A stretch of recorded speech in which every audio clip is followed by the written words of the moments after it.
الحمدللہ رب العالمین والصلاة والسلام علی خاتم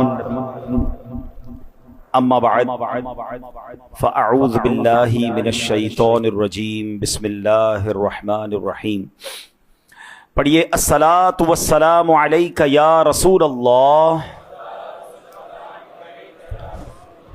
وعلی آلک واصحابک یا حبیب اللہ۔ الصلاۃ والسلام علیک یا نبی اللہ وعلی آلک واصحابک یا نور اللہ۔ نویت سنت الاعتکاف۔ پیارے پیارے اسلامی بھائیوں، مدنی چینل کے ناظرین، سوشل میڈیا کے ناظرین، آج شب عاشور ہے، 10ویں شب ہے ماہ محرم الحرام کی۔ ذکر اہل بیت کے لیے آج ہم سب الحمدللہ کراچی کے علاقے ڈیفنس میں جامع مسجد فیضان غوث پاک میں جمع ہیں۔ رب کریم اس مبارک رات کی برکتیں ہم سب کو نصیب فرمائے اور کربلا والوں کا، اہل بیت اطہار کا فیضان ہم سب کو نصیب فرمائے۔ درود پاک پڑھنے کے بے شمار فضائل و برکات ہیں۔ آج درود پاک کی امپورٹنس کے لیے جو 2 حدیثیں میں نے آپ کے سامنے پیش کرنی ہیں، ان حدیثوں کی روایت بھی، یعنی ان حدیثوں کے جو راوی ہیں وہ بھی امام عالی مقام، امام عرش مقام، امام حسین ہیں کہ انہوں نے اپنے نانے جان سے کیا سنا۔ آپ فرماتے کہ سرکار دو عالم علیہ السلام نے فرمایا، جس کے سامنے میرا ذکر ہوا اس نے درود پاک نہ پڑھا، بے شک وہ جنت کا راستہ بھول گیا۔ ایک اور جگہ نبی پاک فرماتے ہیں، اور اس حدیث کے راوی بھی امام حسین ہی ہیں، کہ پیارے آقا علیہ الصلوۃ والسلام نے فرمایا، کنجوس ہے وہ شخص جس کے پاس میرا ذکر ہوا پھر اس نے مجھ پر درود نہ پڑھا۔ تو یہاں جہاں ہم جو بیانات میں آتے ہیں ان کو پتہ ہے کہ ہم درود پاک کی فضیلتیں، بلیسنگز، اس کے بہت سارے فوائد آپ کو بتاتے ہیں، لیکن درود پاک نہ پڑھنا، اور بالخصوص اس وقت نہ پڑھنا کہ جس وقت سرکار دو عالم علیہ الصلوۃ والسلام کا بندہ نام سنے یا نام لے، تو یہ بڑا پرابلمٹک ہے، یعنی یہ اللہ کو بھی پسند نہیں، اللہ کے رسول کو بھی پسند نہیں ہے، اور اس کی وعیدیں ہیں۔ تو اب اپنی لائف میں ایک عادت بنائیں کہ جب نبی پاک علیہ الصلوۃ والسلام کا نام لکھیں تو پورا درود لکھیں۔ اب یہ سواد لکھنے کی عادت بن گئی ہے۔ اچھا، جلدی کا زمانہ ہے تو درود پاک بھی شارٹ فارم میں پڑھ رہے ہوتے ہیں، نبی پاک کا نام لیا اور معاذ اللہ سلام کہہ دیتے ہیں۔ اس درود پاک کا شارٹ فارم ناجائز اور حرام ہے۔ صلی اللہ تعالی علیہ وآلہ وسلم پورا پڑھے، کتنی دیر لگتی ہے؟ اچھا، ہر درود پر برکتیں بھی تو مل رہی ہیں، رحمتیں بھی برس رہی ہیں۔ لکھیں گے درود پاک، جب تک لکھا رہے گا جب تک نیکیاں ملتی رہیں گی۔ ٹھیک ہو گیا؟ اچھا، اب درود پاک، نبی پاک علیہ الصلوۃ والسلام کا نام سنیں، فوراً زبان سے درود پاک ادا کریں۔ ہر درود پر برکتیں بھی تو مل رہی ہیں نا۔ اچھا، اب علماء نے ایک بڑی پیاری ہمارے لیے ایک ایگزمپشن سمجھ لیں، ایک خوبصورت راہ نکالی ہے کہ اب جیسے مثال کے طور پہ تھوڑی دیر پہلے نعتیں ہو رہی تھیں، اب بار بار نبی پاک علیہ الصلوۃ والسلام کا نام آ رہا تھا، ابھی آپ بیان سنیں گے تو بار بار نام آئے گا۔ تو انسان ہیں ہم، کبھی نام سنا درود پاک پڑھنا رہ جاتا ہے، کبھی بیان میں پڑھنا رہ جاتا ہے۔ تو علماء فرماتے ہیں کہ پھر یہ کرنا چاہیے کہ پورے دن میں ایک پرٹیکولر تعداد کے مطابق درود پاک پڑھ لیے جائیں۔ 100 بار پڑھ لیں، 200 بار پڑھ لیں، اللہ توفیق دے اس سے زیادہ پڑھ لیں۔ تو اس کا فائدہ یہ ہوگا کہ پورے دن میں جتنی بھی بار بھی سرکار دو عالم صلی اللہ تعالیٰ علیہ وسلم کا نام سنا، پڑھا، یا کہیں رہ گیا درود پاک پڑھنا، تو یہ جو پرٹیکولر ٹائم آپ نے تعداد میں درود پاک پڑھے ہوں گے تو وہ اس کا آلٹرنیٹیو ہو جائے گا، اس کا قائم مقام بن جائے گا۔ اللہ مجھے بھی اور آپ کو بھی کثرت سے درود پاک پڑھنے کی توفیق عطا فرمائے۔ آئیے مل کر محبت کے ساتھ درود پاک پڑھ لیں۔ صلو علی الحبیب صلی اللہ تعالی علی محمد صلی اللہ علیہ وسلم۔ نواسہ رسول، جگر گوشائے بطول، بی بی فاطمہ کے گلشن کے مہکتے پھول، امام حسین امام عالی مقام رضی اللہ تعالیٰ عنہ کا کچھ ذکر خیر کرتے ہیں۔ سچی بات بتاؤں کہ سچی بات تو یہ ہے کہ ہماری اوقات نہیں ہے، نہ اوقات ہے نہ ہمارے پاس الفاظ ہیں کہ اس عظیم ہستی کا ذکر کریں، اس شاندار شخصیت کا ذکر کریں جس نے آغوش نبوت میں نبی پاک کی گود میں پرورش پائی ہو، جس کے کانوں نے اس دنیا میں سب سے پہلی آواز نبی پاک کی سنی ہو، اور اللہ کے نبی کی آواز میں سب سے پہلے اللہ کا نام سنا ہو. جب نبی پاک نے اذان دی ہوگی تو سب سے پہلے کیا کہا ہوگا؟ اللہ اکبر اللہ اکبر. ٹرائی ٹو انڈرسٹینڈ جو حضرت امام حسین کی جو لسننگ کی ابتدا ہے نا، سب سے پہلے سنا کیا ہے؟ اللہ کا نام. اور کس کی زبان سے سنا ہے؟ اللہ کے حبیب کی زبان سے سنا ہے، جس کی لسننگ کی ابتدا یہ ہے. اور آپ کی فیڈنگ کی ابتدا کیا ہے؟ زندگی میں سب سے پہلی خوراک کیا کھائی ہے؟ ہمارے ہاں کیا ہوتا ہے، بچہ پیدا ہوتا ہے تو اس کو گٹی دی جاتی ہے، اس کو عربی میں کہتے تحنیک. یہ سنت ہے. اب اس میں بھی لوگ اچھا یہ کرتے ہیں، کسی عالم دین، کسی اچھی نیک شخصیت سے اس کو کچھ شہد چٹا دیتے ہیں، کھجور کا کوئی ٹکڑا کھلا دیتے ہیں. دیٹس گڈ، اچھی چیز ہے. مگر امام حسین کی قسمت پر ہماری جان قربان کہ آپ کو سب سے پہلے خوراک پتہ ہے کیا ملی ہے؟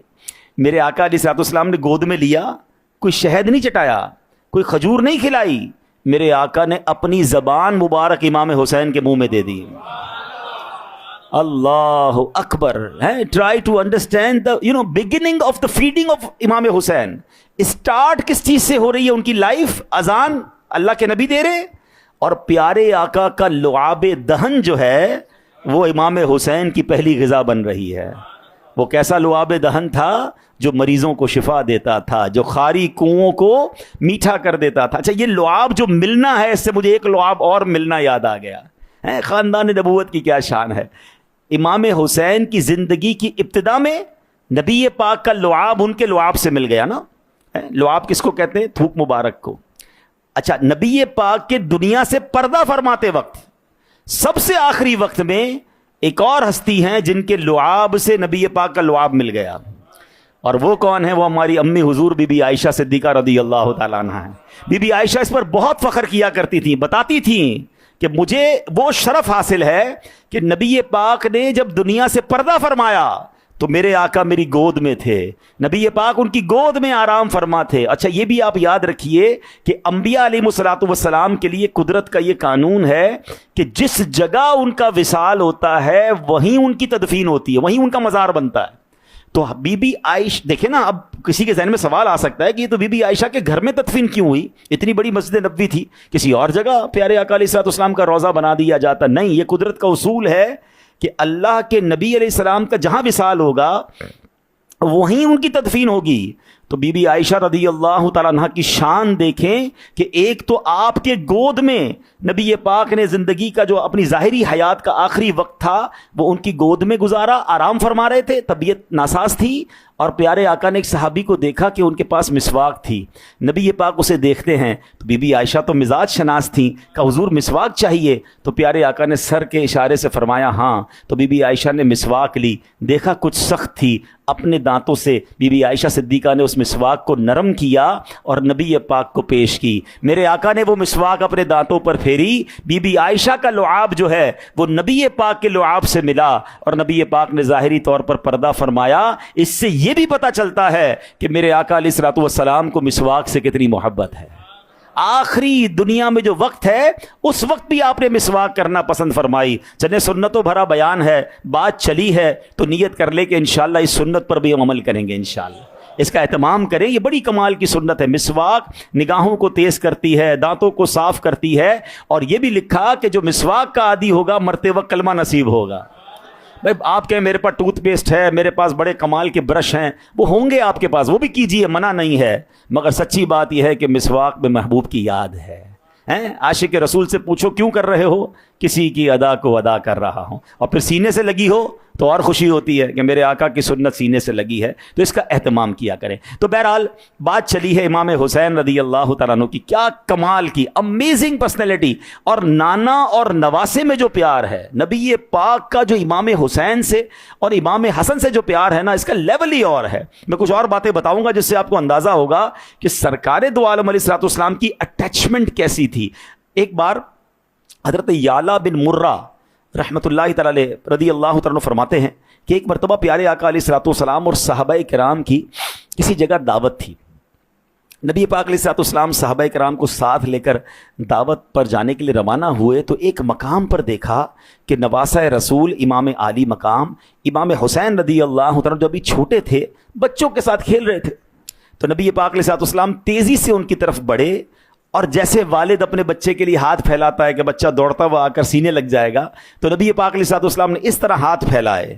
اللہ اکبر. اب نانا جان اور نواسے کا پیار دیکھیں کہ میرے آقا چاہتے تھے کہ امام حسین دوڑتے ہوئے آئیں اور سینے سے لگ جائیں، مگر امام حسین نے ادھر ادھر بھاگنا شروع کر دیا تاکہ نبی پاک پیچھے آئیں اور خود آ کر ان کو پکڑیں. ہوتا ہے نا اس انداز ہوتا ہے بچوں کا. تو امام حسین ایسے ہی دوڑنے لگے. صحابہ کرام یہ منظر دیکھ رہے ہیں کہ کونین کے والی صلی اللہ تعالی علیہ وسلم ان کے پیچھے چلنے لگے. اچھا اب جتنا آپ سلو چلتے ہیں بچہ تیز چلتا ہے تاکہ یہ تھوڑی سی کھیل لمبا ہو جائے تاکہ وہ اور دوڑے، اس کو لگے میں پیچھے چیز کرنے والا کوئی چیز نہیں کر پا رہا. تو بالکل نبی پاک علیہ الصلوۃ والسلام نے وہ انداز اختیار کیا کہ میرے آقا پیچھے جا رہے، امام حسین دوڑ رہے ہیں، پیارے آقا پیچھے جا رہے. کافی دیر تک یہ چلتا رہا اور پھر جا کے نبی پاک علیہ الصلوۃ والسلام نے ہنستے ہوئے امام حسین کو پکڑا اور صحابہ کرام کی مبارک نگاہوں پر لاکھوں سلام کہ کتنی تفصیل کے ساتھ انہوں نے یہ واقعہ بیان کیا کہ نبی پاک اپنے نواسے کے ساتھ کیسا انٹریکشن رکھ رہے ہیں. اب نبی پاک نے امام حسین کی تھوڑی کے نیچے، چن کے نیچے ہاتھ رکھا،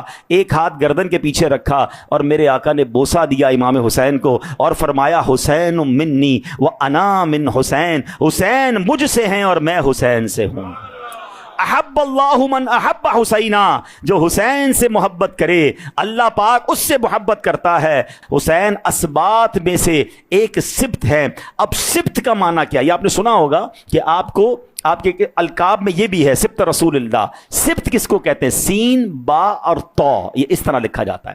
سبت کے معنی ہے ٹری کی وہ جڑ، جو درخت کی جو روٹ ہوتی ہے اس کی شاخیں ہوں، اس درخت کی شاخ جس کی بہت زیادہ برانچز ہوں، اس کو کہا جاتا ہے. اب نبی پاک کا یہ کہنا کہ حسین سبت ہیں، مطلب یہ ہوا کہ حضرت یعقوب علیہ السلام کے 12 بیٹوں سے آپ کی نسل چلی اور بڑھتے بڑھتے بہت پھیل گئی، مگر یہ حسین ایسے ہی میری سبت ہیں، ان سے میری نسل چلے گی اور ایسٹ اور ویسٹ میں پوری دنیا میں حسین کی اولاد پھیل جائے گی.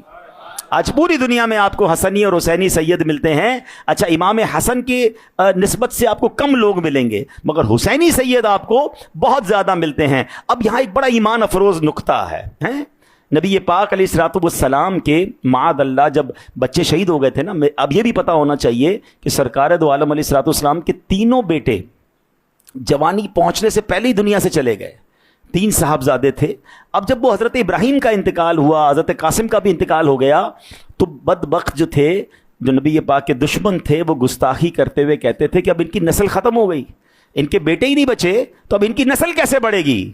معاذ اللہ نبی پاک کو نسل کٹا ہوا کہنے لگے. اب یہ کمال دیکھیں، شان مصطفیٰ دیکھیں. مثال کے طور پہ میرے خلاف کوئی بات کرے گا تو میں جواب دوں گا نا، مگر شان مصطفیٰ دیکھیں کہ گستاخی کفار کرتے تھے، جواب رب خود قرآن میں عطا فرماتا ہے اور ان کا ایسا جواب دیا کہ قیامت تک تلاوت ہوتی رہے گی اور دشمنان خدا اور دشمنان مصطفیٰ کو جواب ملتا رہے گا. قرآن میں رب فرماتا ہے انا اعطیناک الکوثر فصل لربک وانحر ان شانئک هو الابتر. اللہ نے ان بدبختوں کو نسل کٹا ہوا فرمایا کہ تم ابتر ہو، میرا حبیب تو وہ ہے، اے محبوب بے شک ہم نے تمہیں بے شمار خوبیاں عطا فرمائی، ساری کثرت عطا فرمائی. اعلی حضرت کہتے ہیں نا انا اعطیناک الکوثر، ساری کثرت پاتے یہ ہیں. اچھا اس کی تفسیر میں علماء نے بہت خوبصورت کلام کیا ہے کہ کس کس چیز کی کثرت ہے. اللہ کے حبیب کو اللہ نے عزت میں کثرت دی،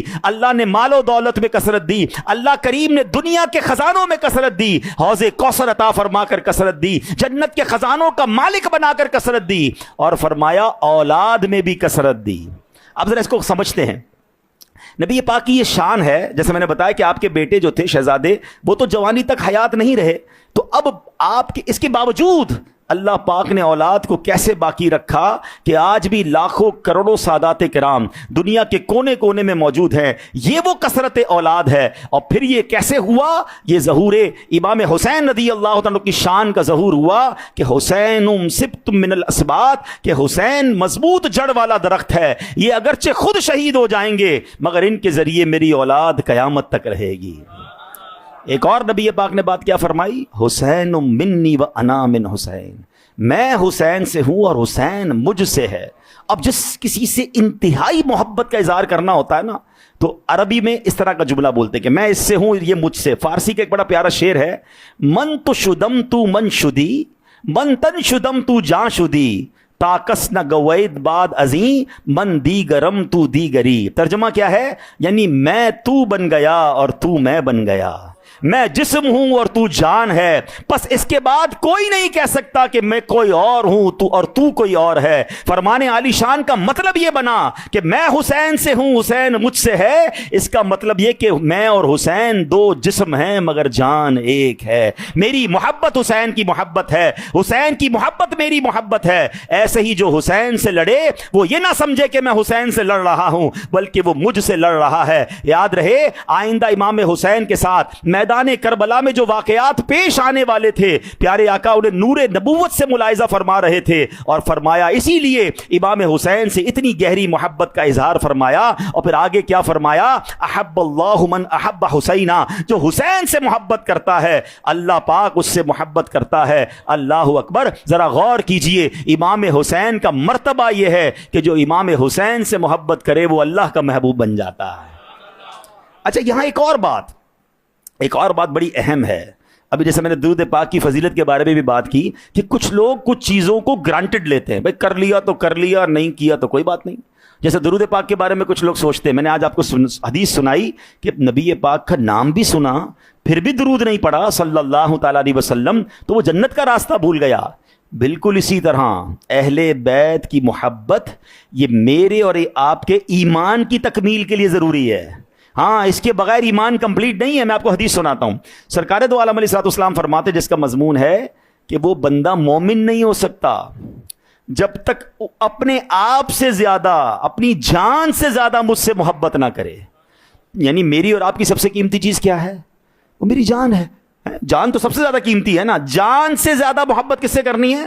نبی پاک علیہ الصلوۃ والسلام سے۔ پھر آگے فرمایا وہ اپنی اولاد سے زیادہ میری اولاد سے محبت نہ کرے۔ It is actually requirement of our completion of ایمان کہ مجھے اپنے بچوں سے زیادہ، اپنی فیملی سے زیادہ اگر کسی سے محبت کرنی ہے تو میرے آقا علیہ الصلوۃ والسلام کی فیملی ہے۔ یہ یاد رکھیے گا۔ یہ وہ نہیں ہے سوال کہ بھائی آپشنل کر لیا تو ٹھیک ہے، نہیں کیا تو نہیں۔ یہ کمپلسری ہے، یہ کمپلسری ایمان کے لیے ضروری ہے کہ سب سے زیادہ، اپنی جان سے زیادہ محبت کرنی ہے آقا علیہ الصلوۃ والسلام سے، اور اپنی فیملی، اپنے بچوں سے زیادہ اگر پیار کرنا ہے تو وہ نبی پاک کے بچوں سے کرنا ہے۔ اب ہمیں امام حسین کی خدمت کا موقع تو نہیں ملا، امام حسن اور بی بی فاطمہ کی خدمت کا موقع تو نہیں ملا، تو علماء کہتے ہیں آج بھی جو آل رسول ہیں، جو سید صاحبان ہیں، ان کی خدمت کرے اسے اہل بیت کی خدمت کرنے کا ثواب مل جائے گا۔ آج ہے نا ہمارے درمیان آل رسول، ان کا عزت کریں، ان کو مقام دیں، ان کو پیار دیں، ان کی خدمت کریں۔ اس لیے کریں کہ میرے بریلی کے تاجدار نے سکھا دیا کہ تیری نسل پاک میں ہے بچہ بچہ نور کا، تیری نسل پاک میں ہے نور کا، تیری نسل پاک نور کا، تو ہے عین نور تیرا سب گھرانہ۔ ہاں، دل و جان سے پیار کریں، سید صاحبان کی تعظیم کریں، اور ان کو جو شرف ملا ہے نا یہ پیسوں سے نہیں ملتا، ہاں یہ عبادت سے بھی نہیں ملتا، یہ اللہ کی عطا ہے جس کی رگوں میں سرکار دو عالم کا خون دوڑ رہا ہے۔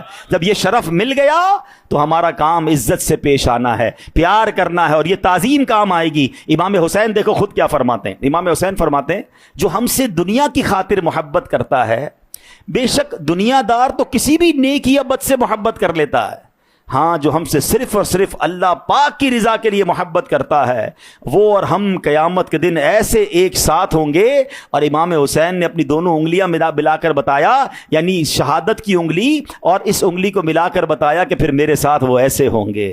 تو اللہ کی رضا کے لیے امام حسین سے ہمیں پیار ہے، ہمیں اللہ کی رضا کے لیے سرکار کی آل سے پیار ہے، اور اللہ کی قسم اس پیار میں ہم ہیں بھی بڑے مخلص، کیونکہ اور کوئی کام نہیں ہے، اور کوئی مقصد نہیں ہے، ہمیں اہل بیت سے پیار بے حد ہے۔ اور اے اللہ اس پیار کی برکت سے ہماری مغفرت فرما دے، ہمیں ان کے ساتھ محشر میں جمع ہونا نصیب فرما۔ اچھا یہ اہل بیت سے پیار کا جو اظہار ہے نا، یہ پتہ ہے کیسے کام آتا ہے؟ آپ کو میں واقعہ سناتا ہوں۔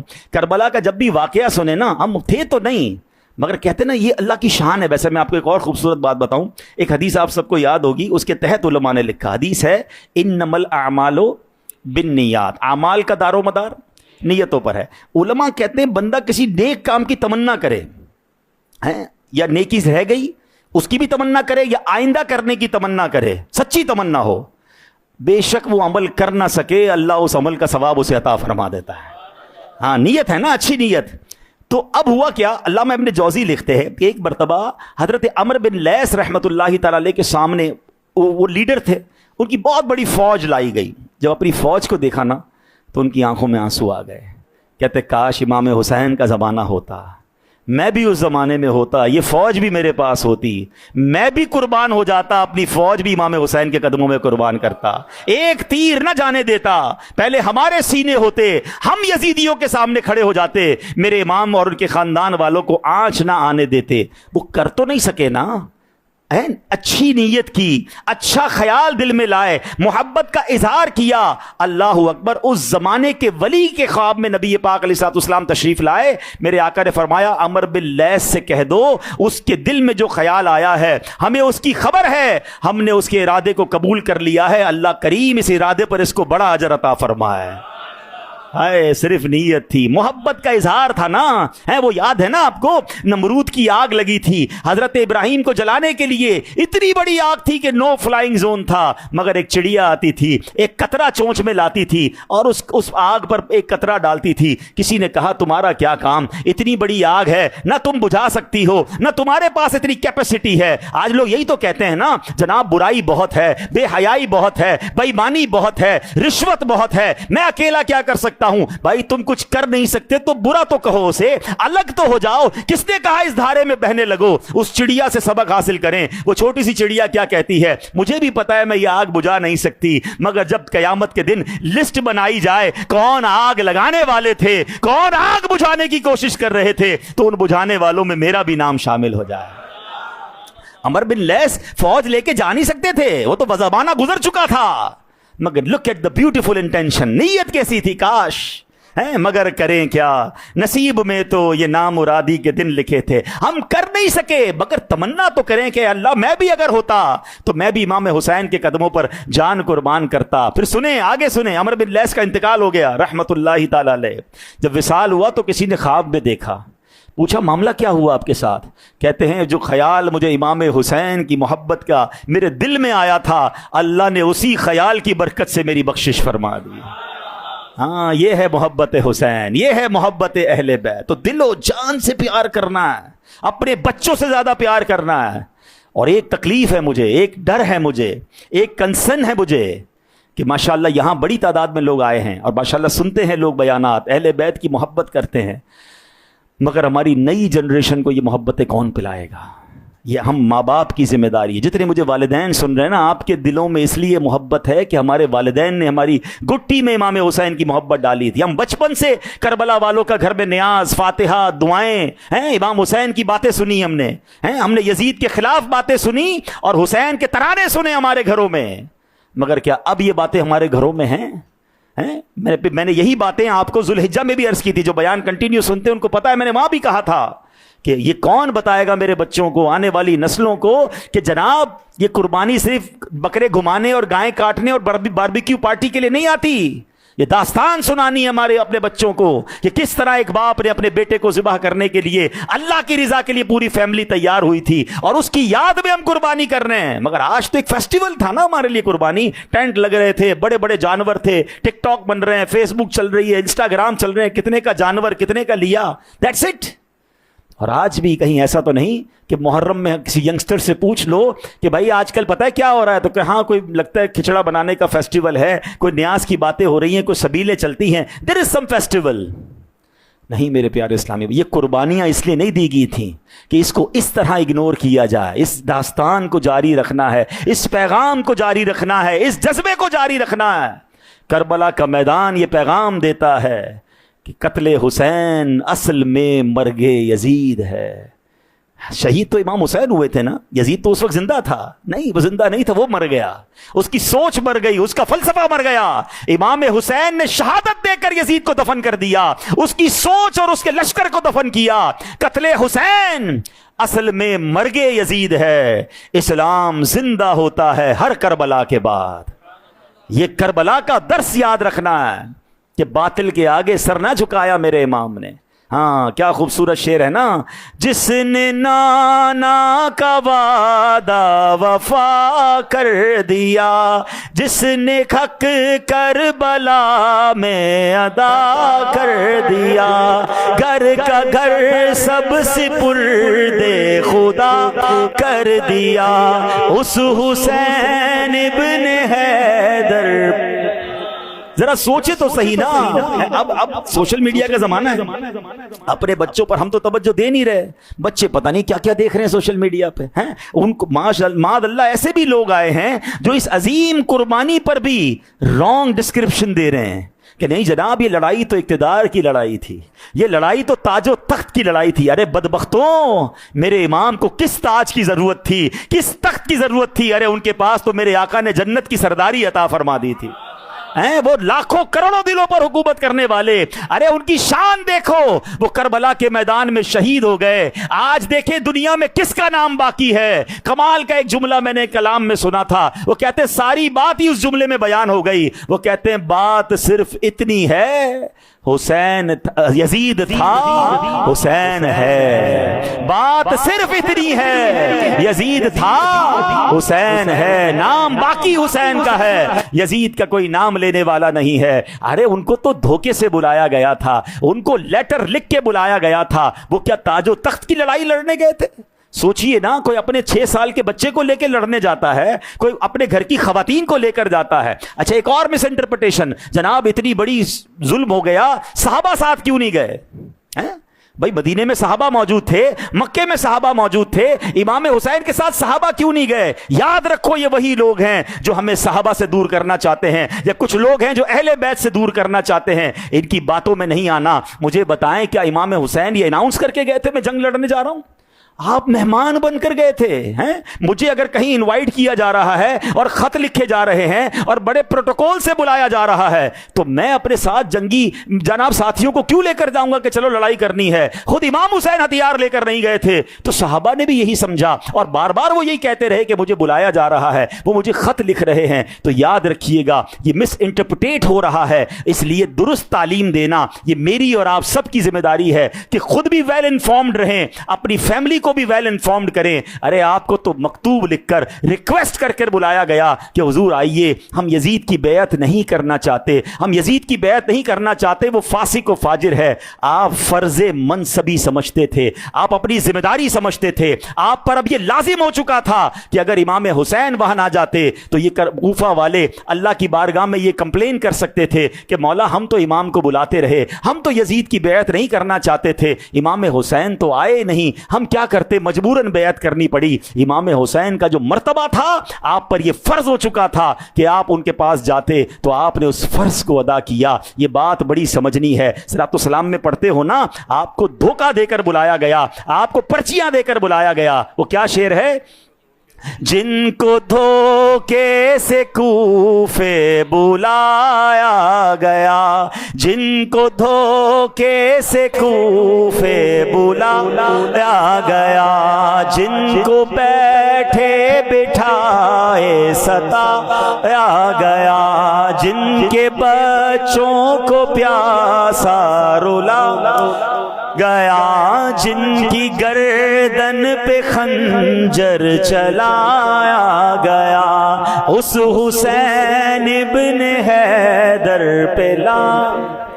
تو یاد رکھنا ہے, یہ ہمیشہ یاد رکھیے گا کہ یہ ایک بالکل مس انٹرپریٹ کیا جا رہا ہے آج.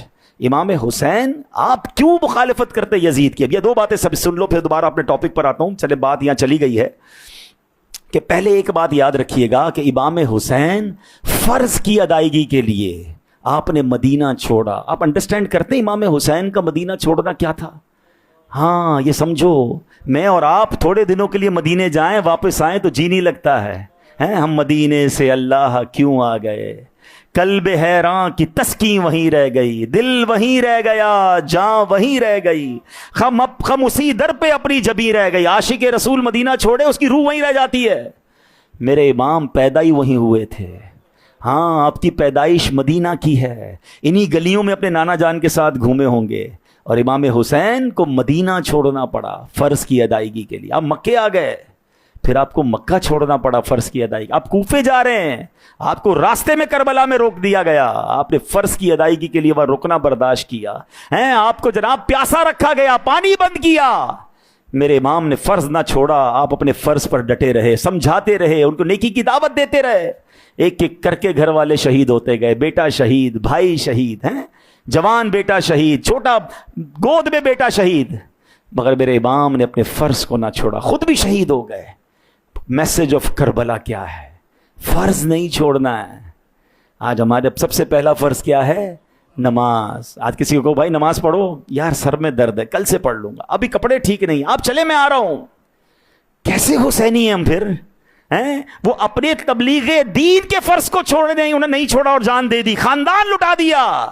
میں کہتا ہوں میں حسینی, میں پنجتن کا غلام, سب سے پہلا فرض نماز ہے, وہ میری قضا ہو جاتی ہے. کوئی کہے بھائی جناب رمضان کے روزے کیوں نہیں رکھتے؟ یار آج کل کام کاج میں بڑی سختی ہے, گرمی کے روزے اس لیے نہیں رکھ رہا.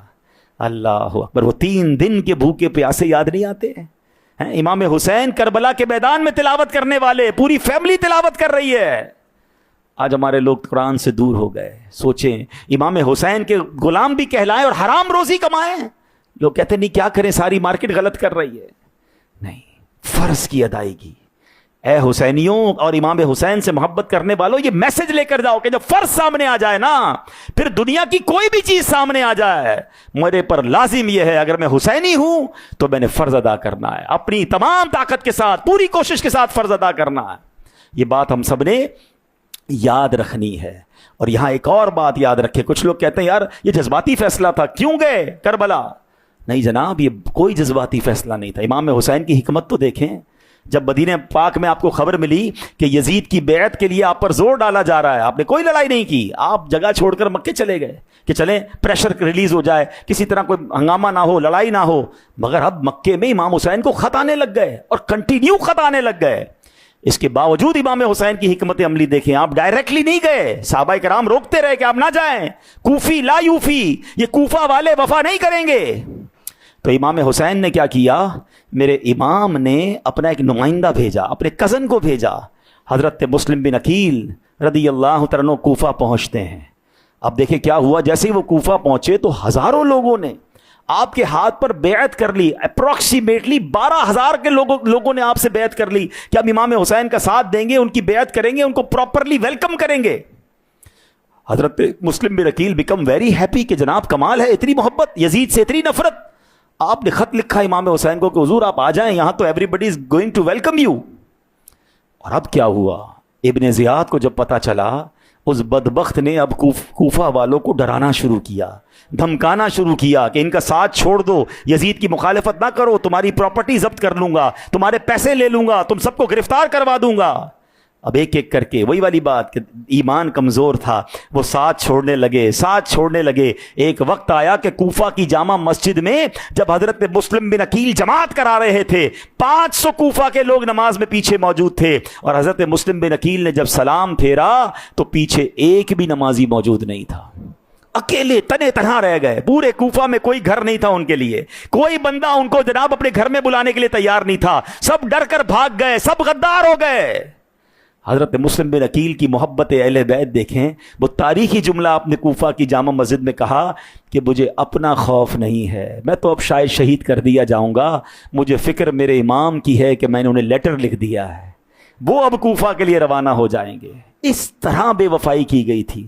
اس کے باوجود حکمت عملی, اور جس کو کہتے ہیں نا کہ تدبیر, لاسٹ مومنٹ تک امام حسین چاہتے تھے جھگڑا نہ ہو, لاسٹ مومنٹ تک امام حسین چاہتے تھے یہ جناب لڑائی نہ ہو اور شہادتیں نہ ہو اور اس طرح خون نہ بہے. جب کربلا کے میدان میں امام حسین کو روکا گیا, ایکچولی کربلا کوئی علاقہ نہیں تھا, یہ ایک راستے میں ایک جگہ آتی تھی. یہاں ہرد کو یزید اور ان لوگوں نے بھیجا تھا کہ آپ نے امام حسین کو انٹرسپٹ کرنا ہے اور ان کو گرفتار کر کے لے آنا ہے. جب حضرت ہر جو تھے اس وقت یزیدی لشکر کی طرف سے آئے تھے, امام حسین کو انٹرسپٹ کیا تو امام حسین نے بڑا کیٹیگوریکلی جواب دیا. آپ نے فرمایا اگر تم لوگ نہیں چاہتے کہ میں کوفہ جاؤں, دیکھو میرے پاس لیٹر ہیں, مجھے لوگوں نے بلایا ہے, تو کوئی بات نہیں, میں واپس چلا جاتا ہوں.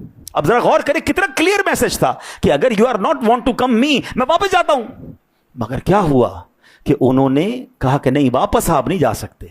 آپ کو گرفتار کر کے یزید کے پاس لے کے جانا ہے، ابن زیاد کے پاس لے جانا ہے. اور یہ معاملہ بڑھتا گیا، اب پانی بند کر دیا گیا. اب اسی مقام پر امام حسین ٹھہرے ہیں اور لشکر بڑھا دیا گیا. پہلے تو 1000 لوگ آئے تھے انٹرسیپٹ کرنے، اب 22,000 کا لشکر بھیج دیا گیا. کیا دنیا نے ایسی کوئی جنگ دیکھی ہوگی کہ 72 لوگ ہیں، جس میں بچے بھی ہیں، جس میں عورتیں بھی ہیں، جس میں جناب کمزور لوگ بیمار بھی ہیں، اور ان کے مقابلے کے لیے 22,000 کا لشکر جو ویل ایکوپڈ ہے، کیونکہ وہ تو لڑنے آئے تھے نا.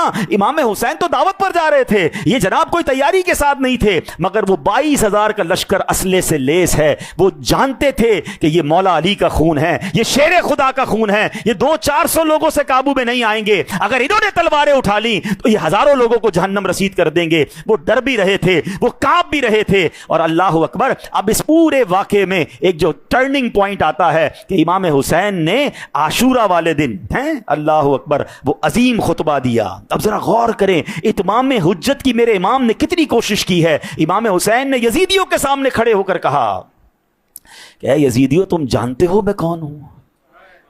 میں اس نبی کا نواسا ہوں جس کا تم کلمہ پڑھتے ہو.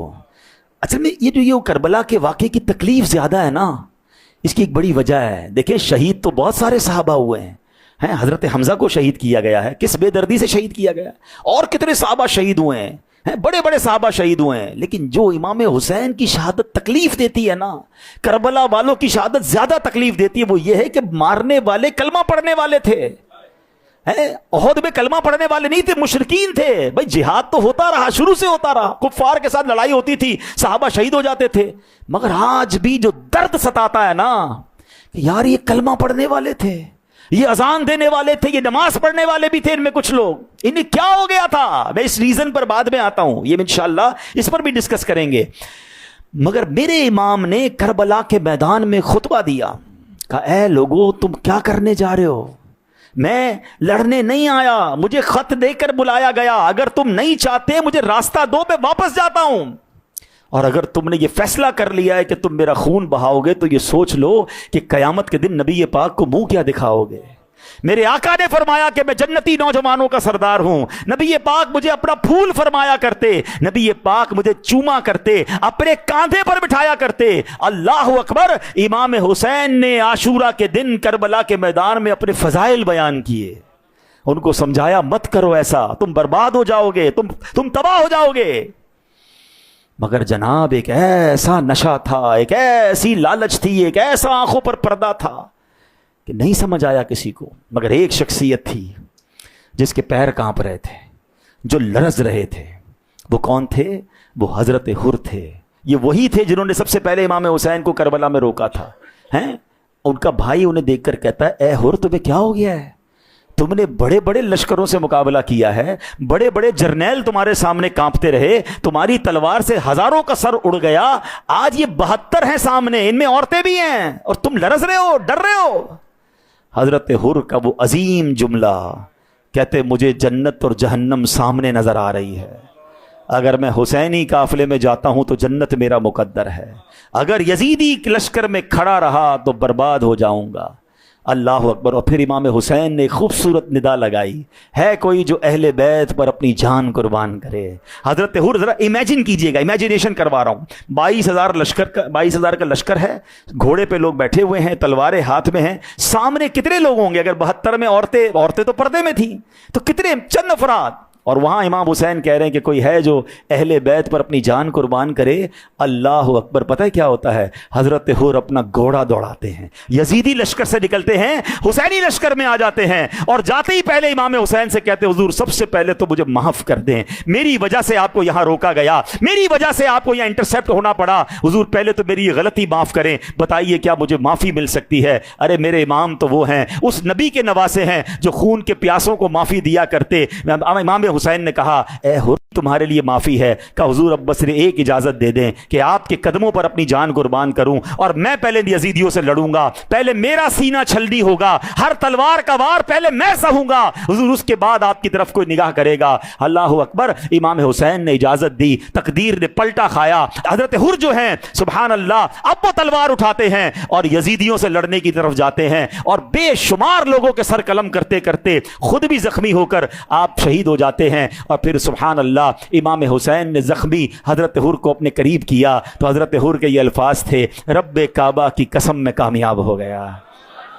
آپ کو پتہ ہے آج بغداد جائیں تو حضرت حر کا مزار موجود ہے، کربلا میں حضرت حر کا مزار موجود ہے۔ میں سوچتا رہا کہ اگر وہ فیصلہ کرنے میں تاخیر کر دیتے، اگر صرف سوچتے رہ جاتے تو آج ان کا نام بھی یزیدیوں کے ساتھ ہوتا۔ وہ لمحے بھر کا ڈیسیشن تھا، وہ لمحے بھر کا فیصلہ تھا کہ آپ یہاں سے نکل کر حسینی لشکر میں آئے، اور کیسے آئے کہ شاعر لکھتے ہیں یہ نعرہ حر کا تھا جس وقت فوج شام سے نکلا، یہ نعرہ حر کا تھا جس وقت فوج شام سے نکلا کہ دیکھو یوں نکلتے ہیں جہنم سے خدا والے۔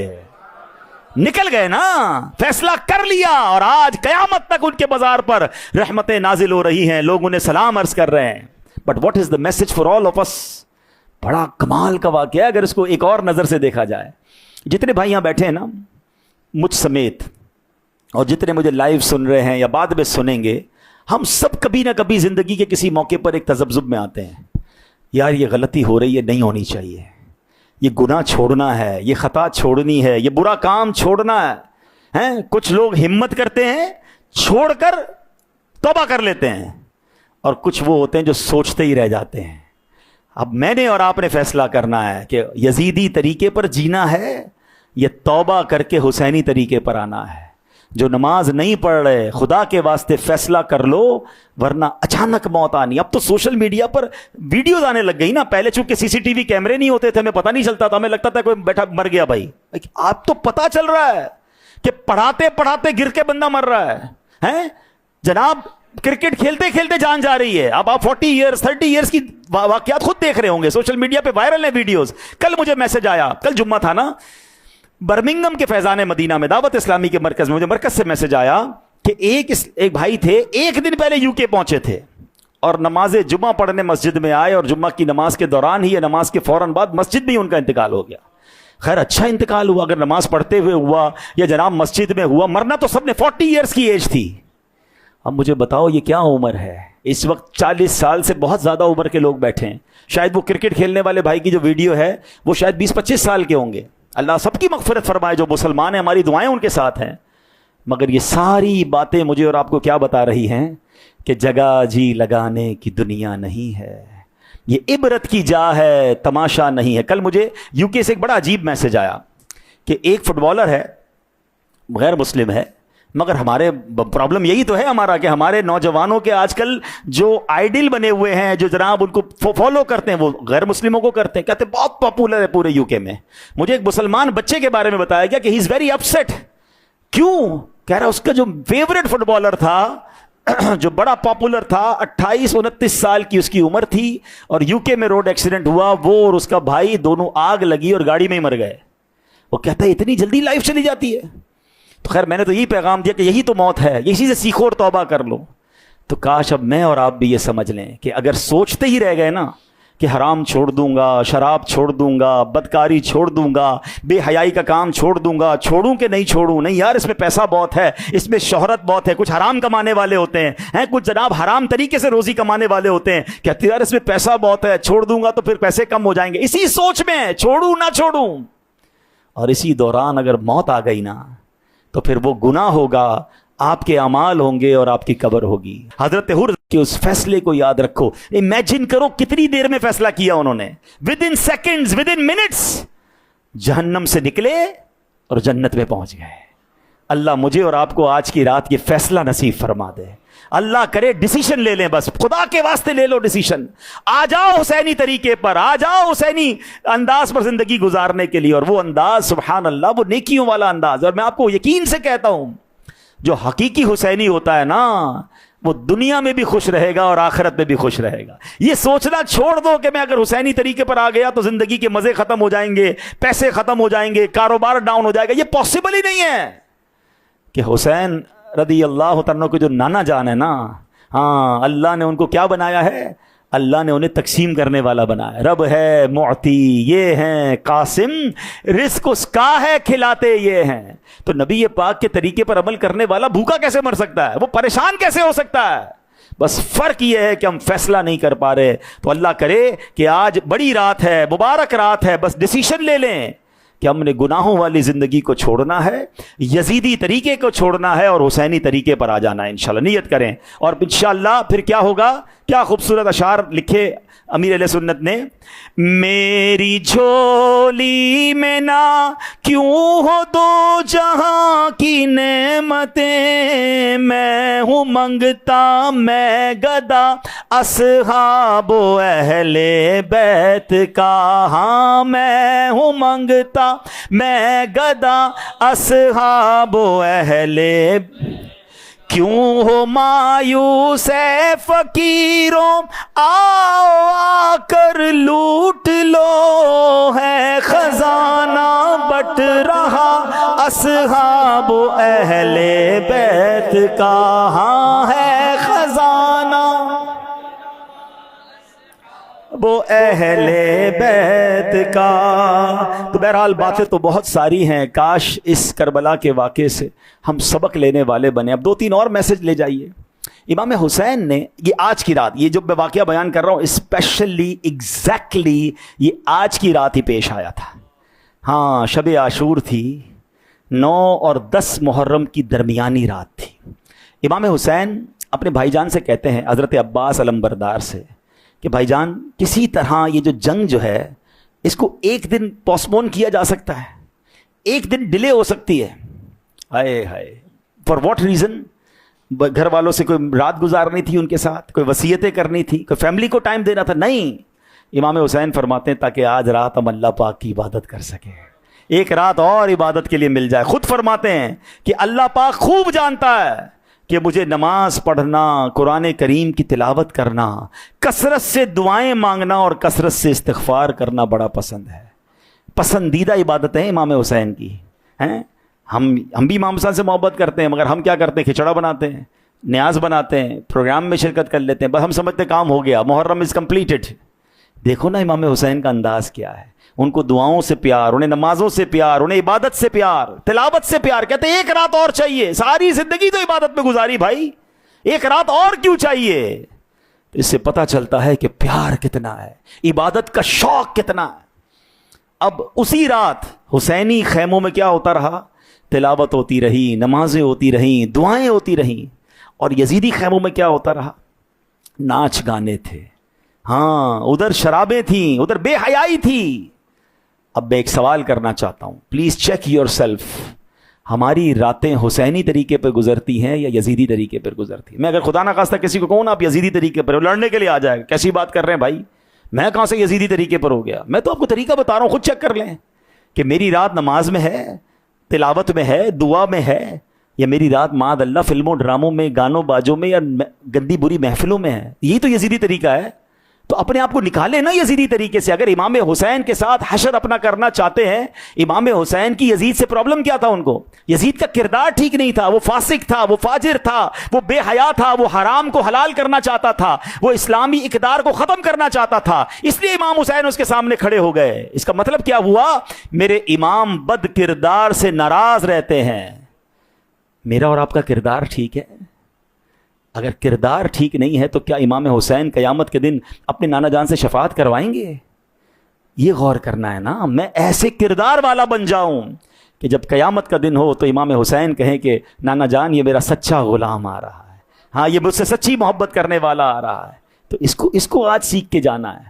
امام حسین نے تلواروں کے سائے میں سجدہ کیا. آپ کو پتہ ہے ایگزیکٹلی جب امام حسین کو شہید کیا گیا آپ کس حالت میں تھے؟ آپ سجدے کی حالت میں, سر تن سے جدا ہوا نا, آپ سجدے میں تھے. what is the message from that سجدہ؟ کیا میسج دے رہا ہے سجدہ؟ کہ اے میرے نانا کے امتیوں, میں نے تلوار کے سائے میں سجدہ نہیں چھوڑا. تم بستر پر سوئے ہوتے ہو, تمہاری نماز چلی جاتی ہے, ایئر کنڈیشن کمروں میں نماز چلی جاتی ہے. کیا جواب دیں گے یار ہم؟ یہ کیسی حسینیت ہے, یہ کیسی پنجتن پاک کی غلامی ہے؟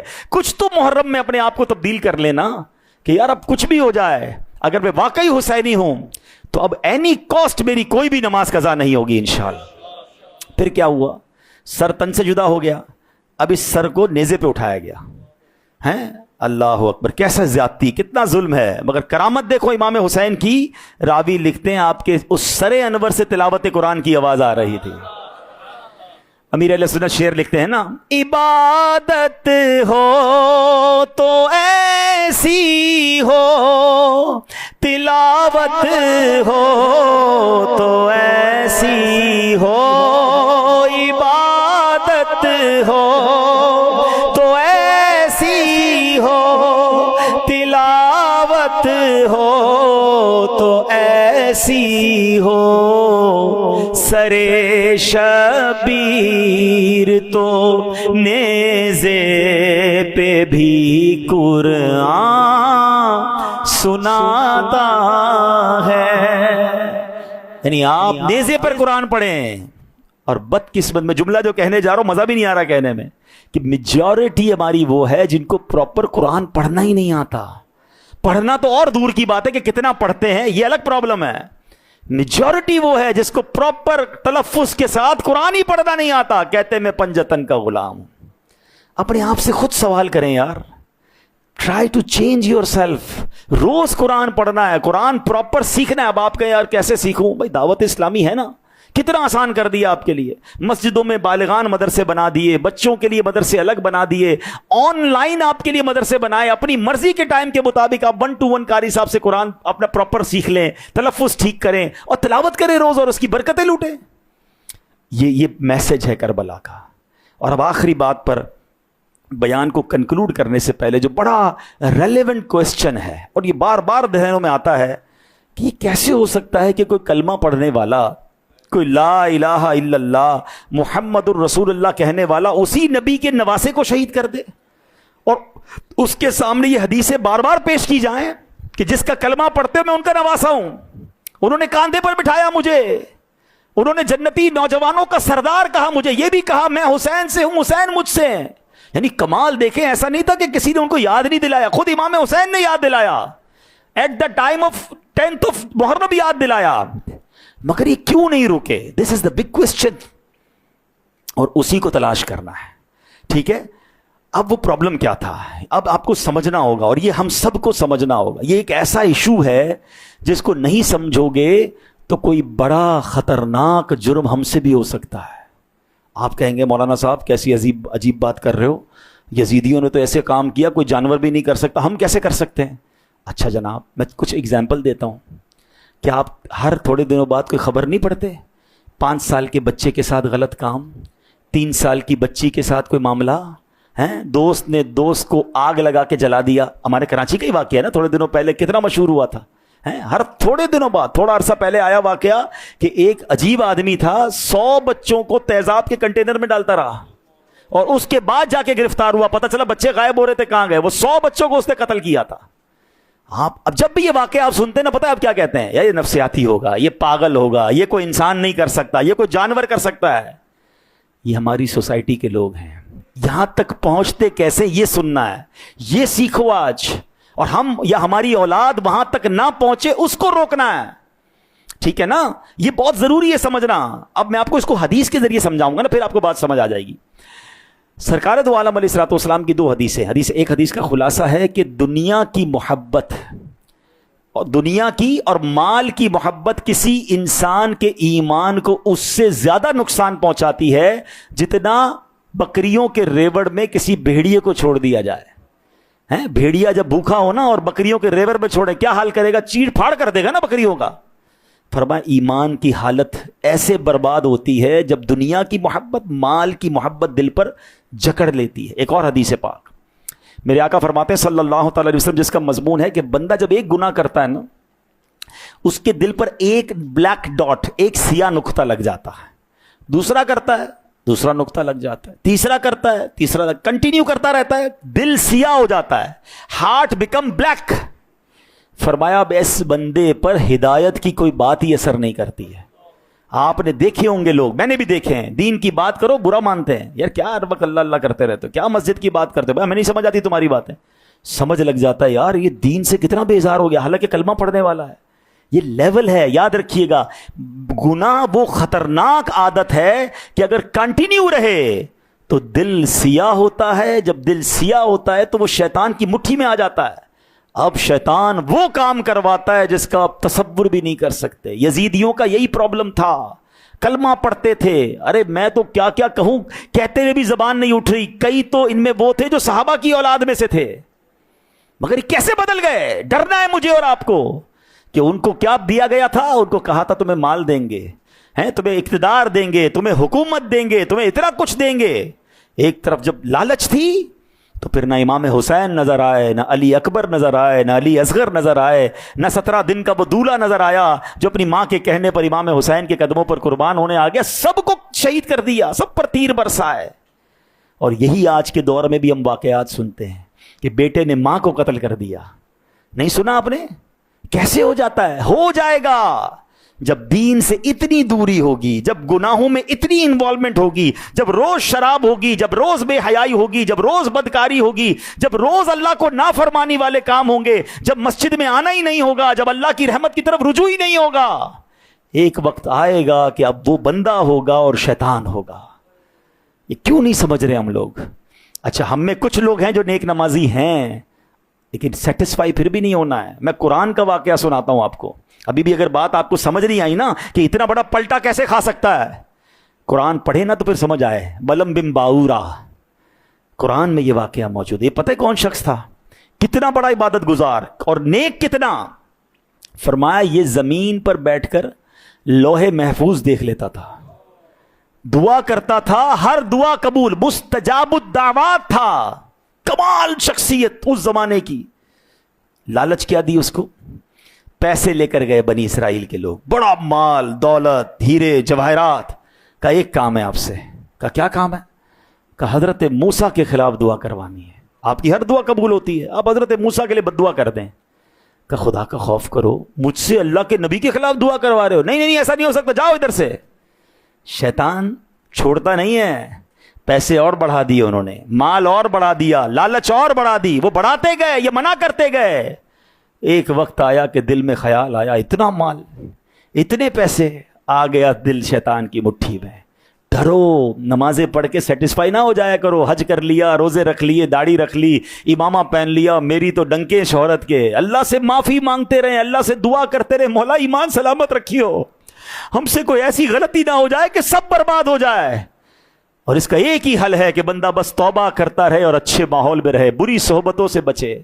اب کیا ہوا سنو بلم بن باورا کا. قرآن کہتا ہے مان گیا وہ بندہ, کہتا ٹھیک ہے میں اسی جگہ پر, اسی پہاڑ پر جا کر دعا کروں گا جہاں میری دعائیں قبول ہوتی ہیں. جب پہاڑ پہ جانے لگا نا بلم بن باورا, تو جس جانور پر سوار تھا وہ جانور آگے ہی نہیں بڑھتا تھا, الٹا چلتا تھا, پہاڑ پہ جاتا ہی نہیں تھا. بہت مارا اس نے جانور کو. اسی جانور کو اللہ نے انسانی زبان دی. کہتا ہے بدبخت کیا کرنے جا رہا ہے, اللہ کے نبی کے خلاف دعا کرے گا, مارا جائے گا, ایمان چلا جائے گا. اب دیکھیں کربلا والوں کے سامنے بھی کسی نے کہا تھا نا امام حسین, اس کو جانور کہہ رہا ہے اور انسانی زبان میں کہہ رہا ہے. اس سے بڑی کیا اس کو نشانی ملتی, توبہ کر لیتا, رک جاتا. مگر یہی میں سمجھانا چاہ رہا ہوں کہ جب دل شیطان کی مٹھی میں آ جائے نا, آنکھوں پر ایسا پردہ آتا ہے کہ بندے کو گناہ کیے بغیر چین ہی نہیں آتا. جو یہاں بھی ہم سے شیطان گناہ کرواتا ہے, اللہ معاف کرے, جب دل پہ سوار ہو جائے نا گناہ, پھر کوئی بات یاد نہیں آتی ہے کہ یار میں غلط کر رہا ہوں, میں حرام کر رہا ہوں. بلم بن باورا چلا گیا اس پہاڑ پر, دعا کرتا تھا, اپنے خلاف دعا نکلتی تھی. حضرت موسیٰ کے خلاف دعا کرتا تھا, جو قوم دعا کروانے آئی تھی نا ان کے خلاف دعا زبان سے نکلتی اور اپنے خلاف نکلتی. قوم کہتی کیا کر رہے ہو, ہم تم سے حضرت موسیٰ کے خلاف دعا کروانے ہیں, تم ہمیں بددعائیں دے رہے ہو. وہ کہتا میں بولنا تو یہی چاہ رہا ہوں مگر میری زبان سے کچھ اور نکلتا ہے. اور پھر کیا ہوا, اس کی زبان باہر آ گئی, اس کا ایمان سلب کر لیا گیا اور وہ کفر کی موت مرا.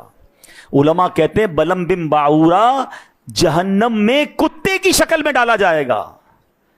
کیوں نہیں سمجھتے ہم لوگ, کیوں سیٹسفائی ہو جاتے ہیں؟ میں بڑا سخی جناب, بڑی غریبوں کی مدد کرتا ہوں, میں نے مسجد بنائی, میں نے فلاں کام کیا. میں نے کچھ نہیں کیا, جو کیا میرے رب نے کروایا.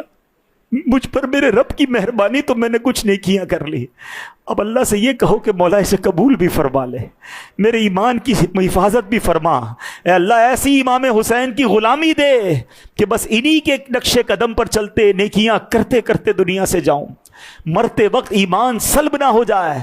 یہ سب دعائیں کرنی ہیں. اور پھر جو اگین مجھے تو بہت زیادہ پین ہوتا ہے جب میں سوچتا ہوں کہ یہ پھر بھی ہمارے اندر تو چلیں یہ باتیں ہیں, میرے بچوں کو کون بتائے گا, ہماری آنے والی نسلیں کہاں جا رہی ہیں, کن کے ساتھ بیٹھ رہے ہیں, کن کے ساتھ اٹھ رہے ہیں, کوئی ٹینشن ہی نہیں ہے ماں باپ کو. بیٹا رات کو کدھر بیٹھتا ہے, بیٹی کس سے رابطے میں ہے, انٹرنیٹ پر وہ کیا دیکھ رہے ہیں کیا نہیں دیکھ رہے, اور پھر اچانک کوئی دھماکہ ہوتا ہے کہ فلاں کے بیٹے نے یہ کر دیا.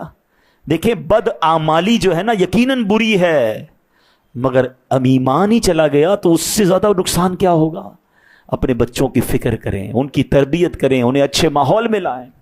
اللہ کرے کہ میں بھی اور آپ بھی اپنی اولاد کی بہترین تربیت کرنے میں کامیاب ہوں. یزیدی طریقے پر نہیں, حسینی طریقے پر خود بھی زندگی گزاریں اور انہیں بھی زندگی ایسی گزارنے کی ہمیں تربیت دینی چاہیے. ایسے پرفتن دور میں کہ جب ایمان کے ڈاکو گھوم رہے ہیں, جب شیطان حملے کر رہا ہے, اللہ کی قسم دعوت اسلامی ایک ایسی نعمت ہے, اگر اس ماحول میں رہے نا تو اب پرابلم یہ ہو گئی ہے کہ اب تو عجیب قدر چھتریاں کھل گئی ہیں. کوئی صحابہ کی بات کرے گا تو اہل بیت کے خلاف بات کر رہا ہوگا, کوئی اہل بیت کی بات کرے گا تو صحابہ کے خلاف بات کرے گا, کوئی بڑی اچھی باتیں کر رہا ہوگا, باتیں کرتے کرتے اولیاء کے خلاف بات کر دے گا, کوئی جناب باتیں تو بڑی اچھی کرے گا مگر نبی پاک کی شان گھٹانے کی کوشش کر رہا ہوگا. وہ کیا گھٹائے گا, اللہ نے بڑھانی ہے. لیکن وہ یعنی آپ غور کریں کہ دین کا لبادہ اوڑھ کر ایمان کے ڈاکو گھوم رہے ہیں اور ہمیں پہچان بھی نہیں ہے, اور اپنے ہمارے بچوں کو بھی ہم نے چھوڑ دیا ہے. پلیز, ایمان سے بڑھ کر کچھ نہیں ہے, ہمارا بہترین عقیدہ ہی ہمارا سب کچھ ہے. تو اپنی بھی فکر کریں, اپنی اولاد کی بھی فکر کریں, اور اس کے لیے دعوت اسلامی کا ماحول ہے. اجتماعات میں آتے رہیں, خود بھی مدنی چینل دیکھیں, بچوں کو دکھائیں, اور جناب بچوں کو ہو سکے تو مدرسوں میں داخل کریں, دعوت اسلامی کے جامعات میں داخل کریں, خود دعوت اسلامی کے قافلوں میں سفر کریں. انشاءاللہ اس سے یہ ذہن بنتا رہے گا اور حسینی طریقے پر زندگی گزارنا جو ہے یہ آسان ہو جائے گی. اللہ کریم ہم سب کو امام حسین کی, کربلا والوں کی, پنجتن پاک کی, صحابہ کرام کی سچی غلامی نصیب فرمائے. اور ان کی غلامی دراصل رسول پاک کی غلامی ہے, کیونکہ وہ نبی پاک کے بہترین ساتھی ہیں. یہاں ایک اور مسکنسیپشن کا صرف ہلکا سا ایک جواب دے کے نکل جاتا ہوں کہ جناب کچھ لوگ یہ بھی کہتے ہیں کہ جناب صحابہ اور اہل بیت میں معاملات ٹھیک نہیں تھے, معاذ اللہ یہ آپس میں لڑائی ہوتی تھی, ناراضگی تھی, دشمنیاں تھیں. یہ دراصل صحابہ اہل بیت کے خلاف نہیں کہہ رہے, یہ نبی پاک کی تربیت پر اعتراض کر رہے ہیں. کیا آپ سوچ سکتے ہیں کہ میرے آقا جن ہر صحابی کو کہہ رہے ہیں کہ وہ ستارے کی مانند ہے, اور اپنی اہل بیت کی جس قدر نبی پاک تاکید فرما رہے محبت کی, یہ نبی پاک کی تربیت ہوگی کہ یہ آپس میں لڑیں گے؟ یہ گویا نبی پاک کی تربیت پر اعتراض ہے. یہ ہو ہی نہیں سکتا کہ جس کو نبی پاک کی صحبت ملی ہو اس کا دل صاف نہ ہو. ارے یہ تو معافی کے ایسے خزینے تھے کہ جانی دشمنوں کو معاف کر دیتے. صحابہ اور اہل بیت بہت شیر و شکر اور بڑے پیار سے زندگی گزارتے, اور اللہ ہم سب کو ان کی سچی غلامی نصیب فرمائے. الحمدللہ, جیسے کہ بیان کے شروع میں نے کہا تھا کہ آج ہمارا یہ اجتماع جو ہے اس کے 2 پارٹ ہیں. ابھی یہ پہلا پارٹ تو اختتام پذیر ہوا, ہم انشاءاللہ ابھی دعا کریں گے, صلاۃ و سلام ہوگا, اور آپ میں لنگر تقسیم کیا جائے گا, لنگر حسینی تقسیم کیا جائے گا, اور اس کے بعد انشاءاللہ کچھ دیر کے بعد تھوڑا سا فریش ہو کر انشاءاللہ ہم امیر اہل سنت مولانا محمد الیاس قادری جو دعوت اسلامی کے فاؤنڈر ہیں, وہ اس وقت فیضان مدینہ میں مدنی مذاکرہ فرما رہے ہوں گے. ہم کوشش کریں گے کہ جب تھوڑی دیر بعد وہاں لائیو دعا ہوگی تو اس دعا میں ہم سب دوبارہ شامل ہوں. رات انشاءاللہ میری بھی نیت ہے اور کافی سارے عاشقان رسول کی نیت ہے کہ آج رات اللہ کے گھر میں گزاریں گے, اور انشاءاللہ پھر اس کے بعد ہم وقت مناسب پر یہاں پر نوافل عاشورہ پڑھیں گے. تقریباً مجھے لگتا ہے کہ 12:30 اور 1 بجے کے درمیان پھر یہ سیشن دوبارہ شروع ہو جائے گا, جس میں نوافل شب عاشورہ پڑھائے جائیں گے, کچھ خاص وظائف ہیں وہ پڑھائے جائیں گے. پھر انشاءاللہ نعت خواں موجود ہیں, نعت خوانی ہوگی, منقبتیں سنیں گے, وقت مناسب پر ذکر ہوگا, خاص دعا ہوگی, اور اس کے بعد انشاءاللہ سحری کا بھی انتظام ہوگا. گزارش ہے کہ کل بھی روزہ رکھیں, جو آج روزہ نہیں رکھ سکے وہ 10 اور 11 کا روزہ رکھیے گا. ایک روزہ نبی پاک نے ساتھ ملانے کا فرمایا ہے کہ عاشورے کے ساتھ 1 دن کا روزہ رکھے. عاشورے کے دن کچھ خاص کرنے والے کام ہیں, وہ بھی نوٹ کر لیں. عاشورہ کے دن آپ نے غسل کرنا ہے, سرما لگانا ہے, اپنے بچوں اور فیملی پر کشادگی کیجئے گا, کیونکہ اس کشادگی کی برکت سے آپ کے پورے سال انشاءاللہ آپ کے رزق میں برکت ہو جائے گی. اس کے ساتھ ساتھ کل نوافل بھی پڑھیں, مکروہ وقت کے علاوہ جو وقت آپ کو ملتا ہے نوافل پڑھیں, قرآن پاک کی تلاوت کریں. کوئی مریض آپ کے فیملی میں یا رشتہ داروں دوستوں میں ہے تو مریض کی عیادت کل کریں, ہو سکے تو اپنے ناخن وغیرہ بھی تراشیں. تو کل کا دن خوب عبادت میں گزاریے گا. کل مسجد میں انشاءاللہ پھر عصر سے مغرب انشاءاللہ